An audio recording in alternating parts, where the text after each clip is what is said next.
Yes. Chefing with Pritt. Chefing with Narden. Narden's Cafe. Can I go?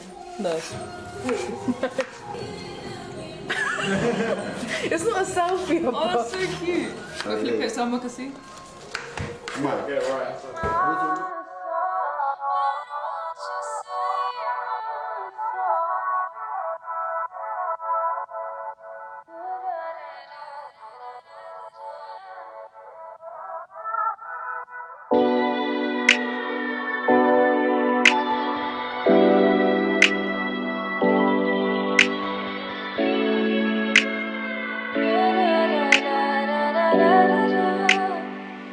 Pritt, yourself and Sam, #1 album in R&B on Apple Music.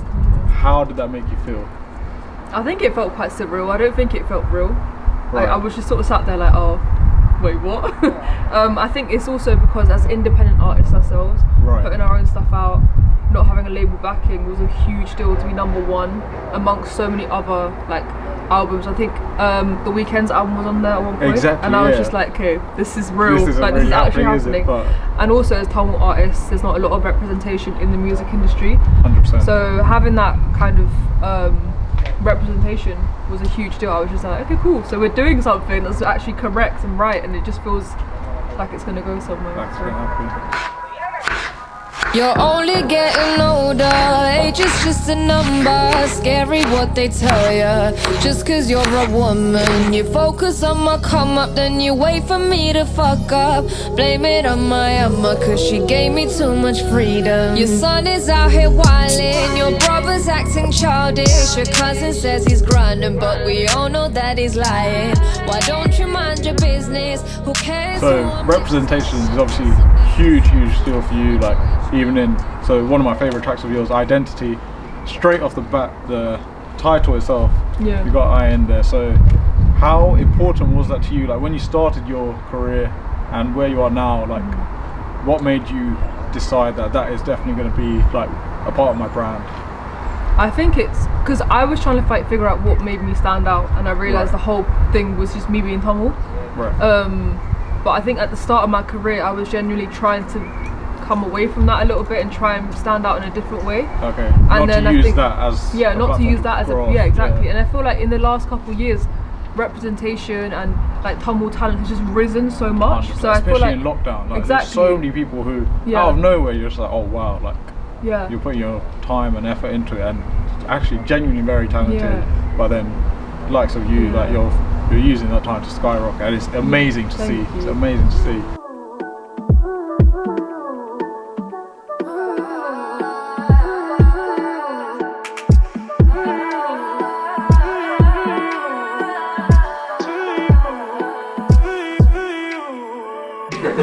Look how quiet you got there. That's not being supposed to do.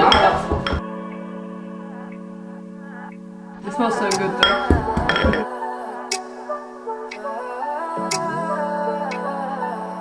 Take Two has done incredibly. My favourite song of it is Common Denominator. Yours? I think it's Common Denominator. Okay, good. We have the same opinion on everything. Thinking. Interlude. Oh yeah, that was actually So in Carpe Diem, you're like, made it so far, what makes you think I can't go further? Did you think at that time, was that one of those times where you thought, okay, I'm actually doing sick? Really? I was still low key then. I don't think that EP was actually getting its recognition that it deserved. Okay. Infatuated on that EP did. Like everyone loved Infatuated. They thought it was a single.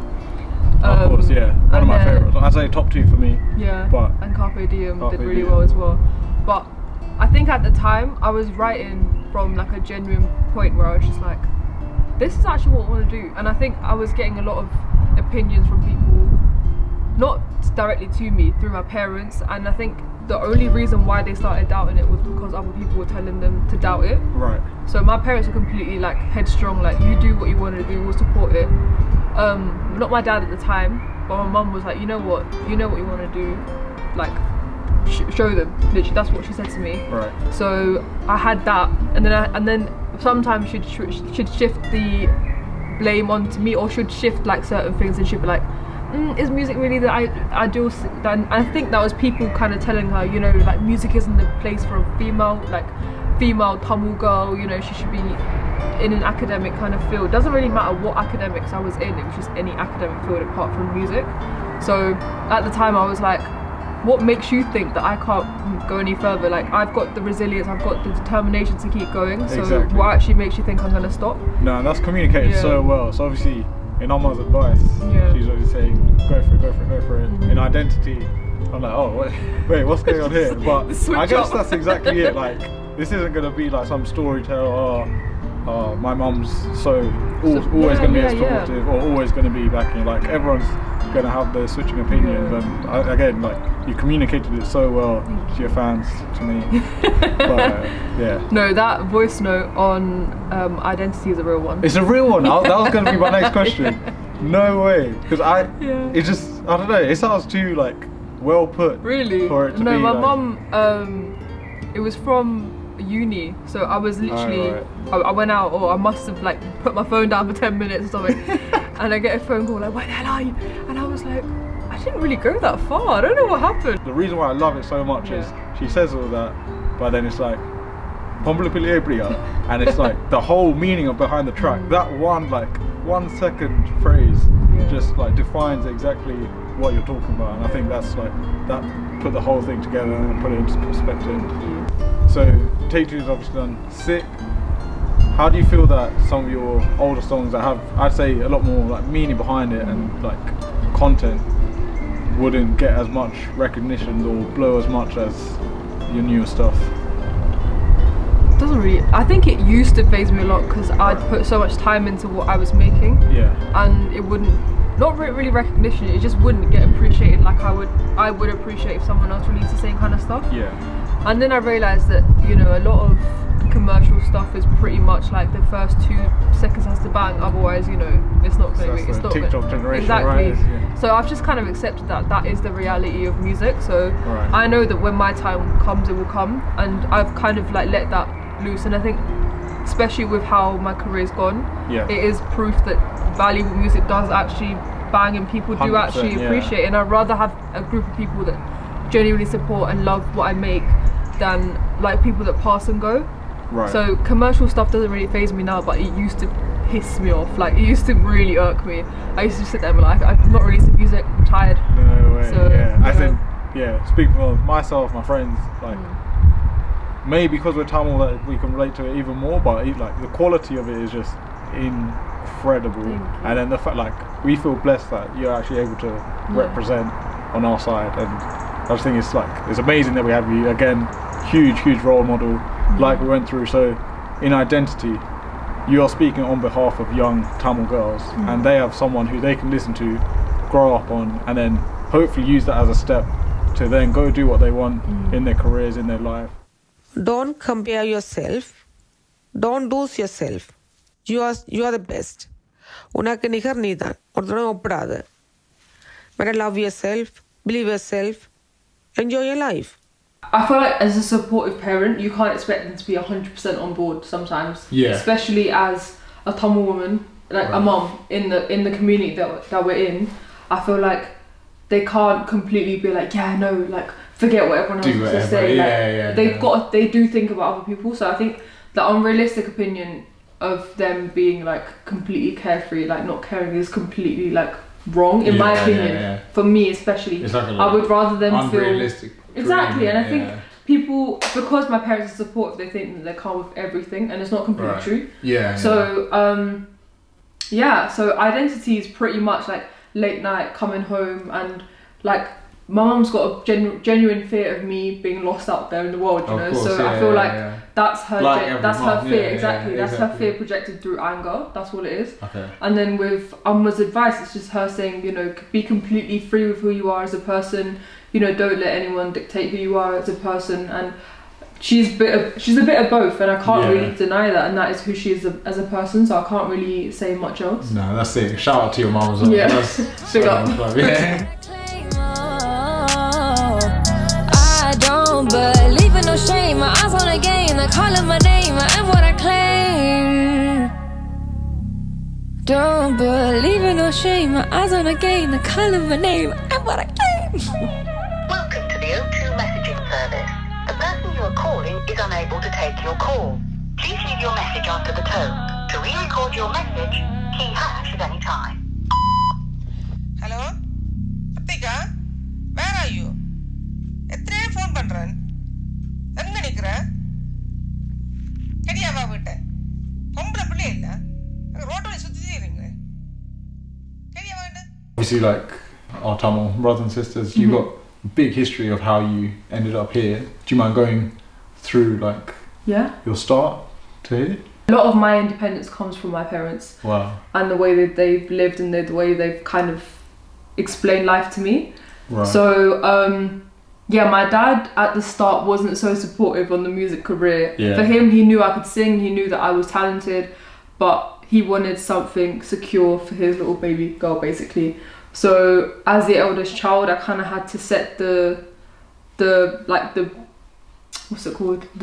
Set the example for set the example. Yeah. So I think my dad was genuinely scared for my career, and choosing music as a career was pretty much a risky choice on my behalf. Yeah. But I knew what I wanted out of music anyway, so I knew that whatever I was doing, I wouldn't do it stupidly, essentially. So I knew that I was going to plan it meticulously. I knew that I was going to go through certain things to be able to get to where I wanted to be. So I had a vision, but my dad didn't see that through. Right. So he wasn't as supportive when I went to uni. He was kind of like, music, like he was supportive in the sense that I was going to uni. Like it was because I'm the first person on his side of the family. I guess for him, it's more to say that exactly my daughter's at uni. And then when he says that I'm doing music engineering, it's like, okay, it's not really an engineering course. But I guess looking at it now, like. He's really proud, like 100%. Like that's another thing. How long did he take to go from, like you said, kind of holding back on that statement to now, like you said in Appa's blessings as well? How long did it take for him to kind of like show that proudness of yourself? I'd say it took him 2 years, and he kind of saw it through. And when I was doing this stuff with Mayor London and all this other stuff that's coming up, he was like, raw, you're actually doing it seriously. No, that is amazing. The big thing for me is I was in the car with him, and he was on call with his friend, and he was like, oh, what does your daughter do? And he was like, oh, she's just music at uni, like that was this general. And he was like, oh, his friend was like, oh, is that actually a really good career to go down for a girl? And my dad was like, watch how my daughter earns more than your son and you'll be chatting again. And he cut the phone, and I was like, that is it, because you said the same thing as well, right? Yeah, and so that's when I realised that my dad was fully like on board with what I was doing. And I think he always calls me his little, he goes, my star is coming, I'm going to be his bodyguard. I love that bit. And I'm like, it's really cute. And I think he genuinely accepted it during lockdown. I think that's when it properly like shone through. Like he was always supportive regardless of whether he accepted it or not. I think he fully accepted it in 2020, where he was like, cool, this is exactly what she wants to do, let's go on with it. So big props to him then. Big up.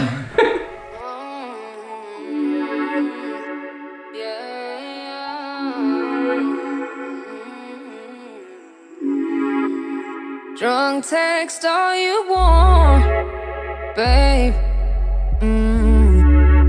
You know you're in the wrong, but you make amends to change. Being faithful is too hard for you right now. Committing to a girl is too much to ask. Let's say I played easy, yeah, you're wondering nights. They tell me that you're coming home late. You text me, and I know what's coming next. I had it with my ex, change your name to caller ID. Text me, you said it with your chest. You text me, ask me why I'm acting impressed. You text me, my blood is running low and now you gotta go. Is it tunnel vision that I'm feeling? Is it really my fault I'm healing? Baby, can we take a step and realize what we're doing? Is it tunnel vision that I'm feeling? Is it really my fault I'm healing? Baby, can we take a step and realize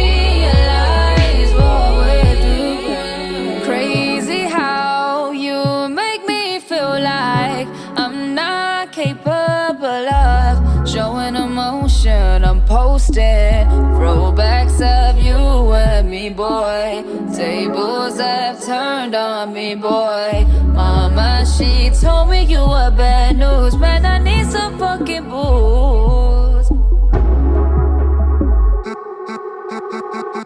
Is it tunnel vision that I'm feeling? How did you kind of overcome the fact that tunnel vision, I know the song's about the whole relationship and everything, but with so many people in our community, it's the fact that they focus on completely the wrong thing. Like, for example, like your dad's friends, they didn't look at the potential of how successful you could be. It's more the fact that you weren't doing the standard stuff at uni. How did you kind of cope with that, and how would you then go and recommend to young artists, creatives, to overcome that? I think, first of all, my circle's really tight. Right. I think I'm so blessed to have my mum and my sisters who kind of just guide me, and like, because I know that I have second guessed myself, and I also like self-doubt, a lot of self-doubt. Yeah. And I think my parents in this, my mum especially, kind of patterns me. It's like, no, you know what you want, you do what you want. And I think a lot of it is growing up independent with my mum.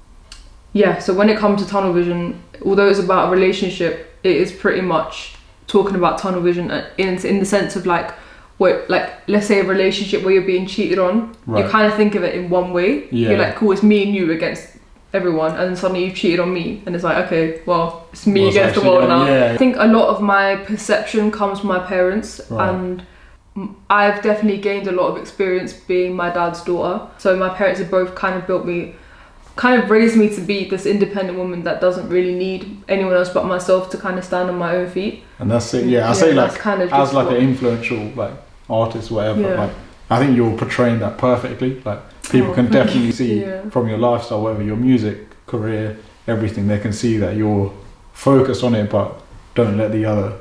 You know that people are thinking about other things. Yeah, it can get you sidetracked. To be fair, like people's opinions can get to you, and that's completely human. I don't think people understand that.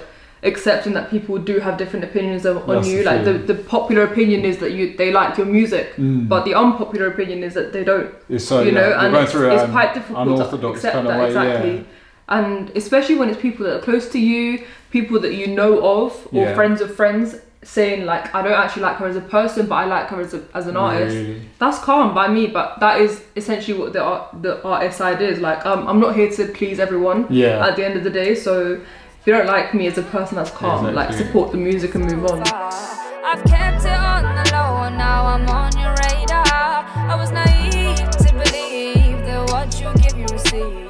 They tell you it's a cop-out to do arts and change your life. Doing what you love is better than doing a 9 to 5. But I know you got other things playing on your mind. On your mind. I'm sick and tired of your accusations coming back to bite me in my ass. Woman of my word, I know what I want, and I won't stop till I get it all. No one jewels and pearls, I'm a London girl. I fight the best and come out pretty strong. Temporary solutions ain't gonna work this time. I'm going in for the kill. I ain't gonna wait. மிக நன்றி. முழு சாப்பாடு எங்களுக்கு தான் சமைச்சுதானே இருக்கிறீங்க. உங்களோட favourite dish எது? என்னோட ஃபேவரட் நண்டு கோழி. ஓகே. ஏன் ஃபேவரட்? என்னோட பிள்ளைகளுக்கு விருப்பம். பிரித்திகாக்கு எது விரும்புவாங்க டிஷ்? எங்க டிஷ்ல நண்டு. சரியா? Very good. அம்மாக்கு மீன் குழம்பு ப்ளஸ் நண்டு. ஓகே இப்போ ஒரு கையை ஏற்றி நான் கேள்வி கேட்பேன், நீங்களும் அம்மா கையை ஏற்றி செய்யணும். சரியா? யாரு முதலாவது பிரித்திகாண்ட பாட்டு கரையை சப்போர்ட் பண்ணது?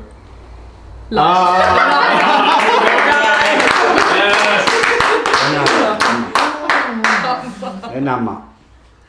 பிரித்திகாக யாரை விரும்புறது? யாரு கூட விரும்புறது? That's a danger question. Both. யாரு நல்லா சமைக்கணும்? நான். பிரித்திகான பாட்டுல எது உங்களுக்கு கூட விரும்பும்? எல்லா பாட்டும் எனக்கு. ஒன்று சொல்லணும் ஒன்று சொல்லணும் ஒன்று சொல்றா இந்த பாட்டு சொல்றாங்க தமிழ் பாட்டா இங்கிலீஷ் பாட்டா அவ பாடுற பாட்டு அவ பாடுற பாட்டு அந்த என்ன லாஸ்ட்டாக வந்தது 365 I like that. What's your rookie? எனக்கு எல்லா பாட்டும் எனக்கு எல்லாமே ஃபுல்லாக இப்போ உணர்வு ரீதியான இப்போ தமிழ் பாட்டு ஃபீல் பண்ணுற மாதிரி இங்கிலீஷ் பாட்டு ஃபீல் பண்ணிடாது சொல்கிறத பொறுத்து எனக்கு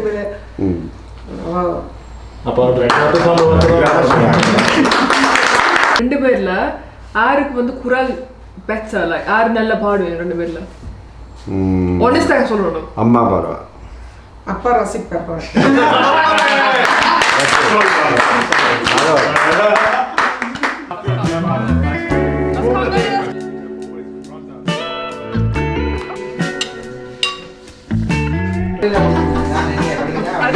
You know, I watched a mukbang and this woman took out the lungs and I think my life changed.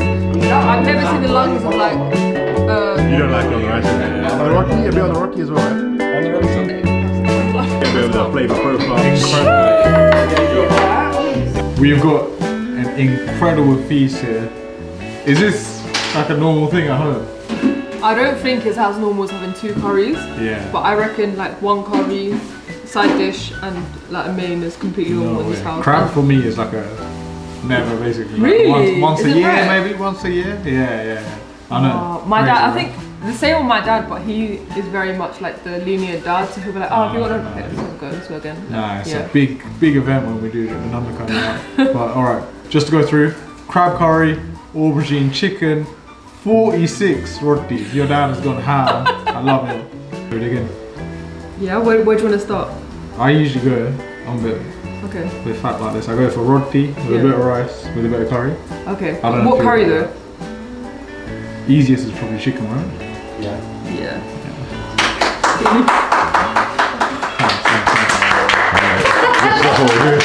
That's what we're doing. Cheers.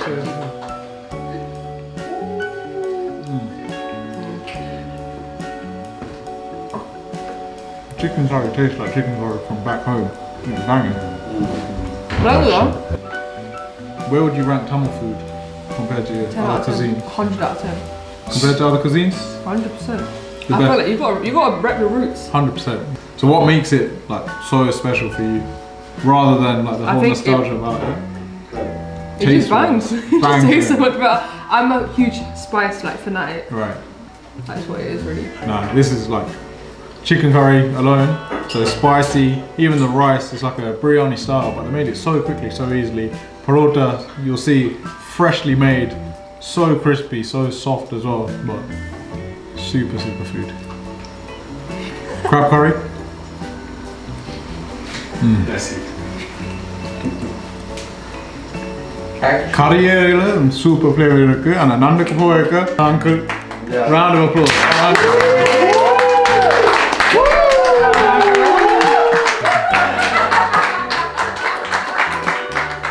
We only enjoy the food and we don't know who make the food. People like him should be appreciated. Try it, sweetheart. We do the questions after because I want to eat.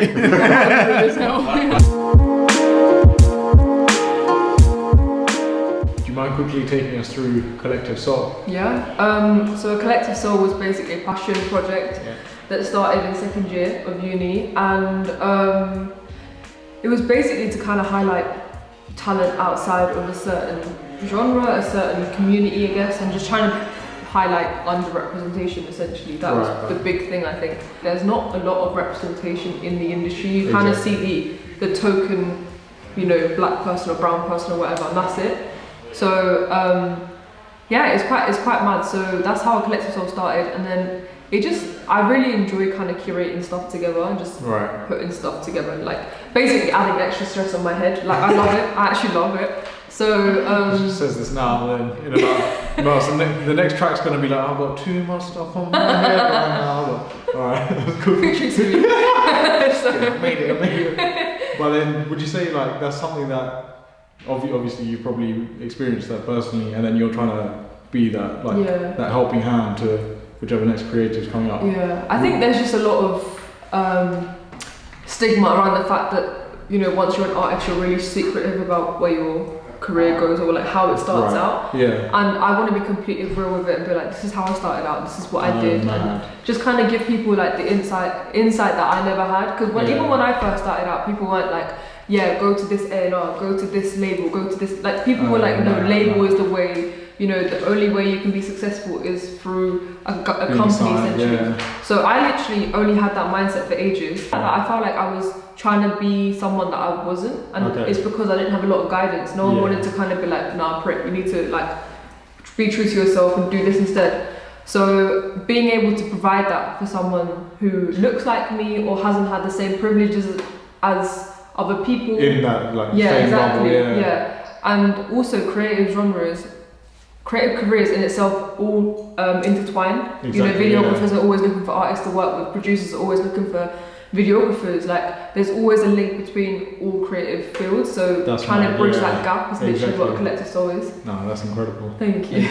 You're born in Denmark, ended up here. How was the whole change for you, and what would you say are like the biggest differences from here in Denmark, and what do you prefer?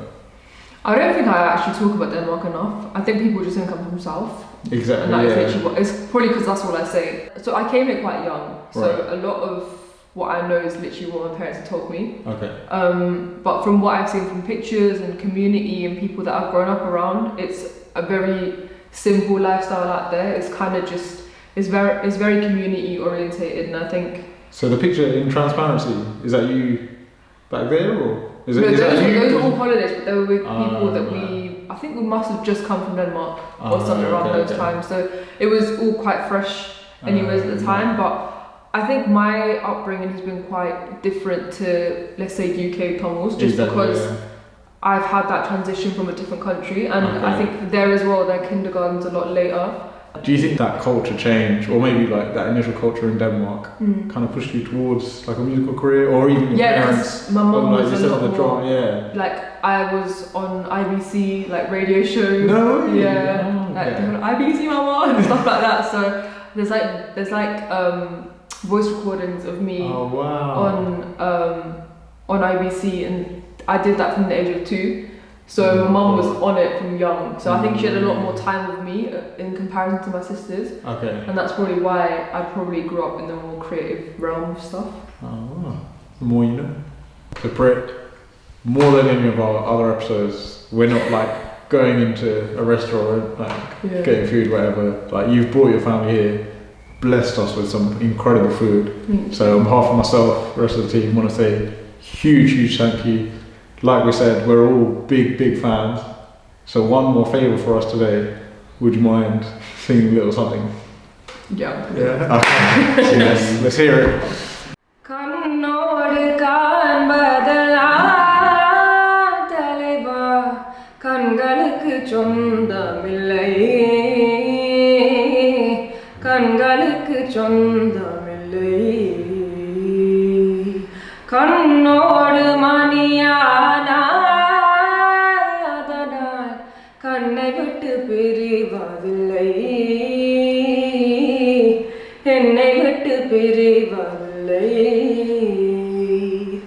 Close-mindedness doesn't get you far.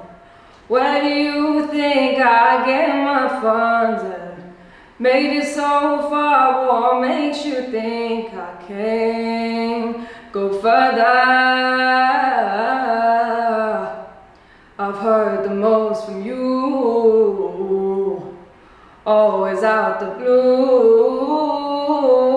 And now it's time for me to move. You don't need to tell me what I can and can't do. The pros outweigh the cons. I do what I want. I know what the stakes are, but I'd rather do it than regret it all. Just because you said so, I got him watching over me. He is always blessing me, always has my back. Woo! That was sick, that's hard. Sometimes the one.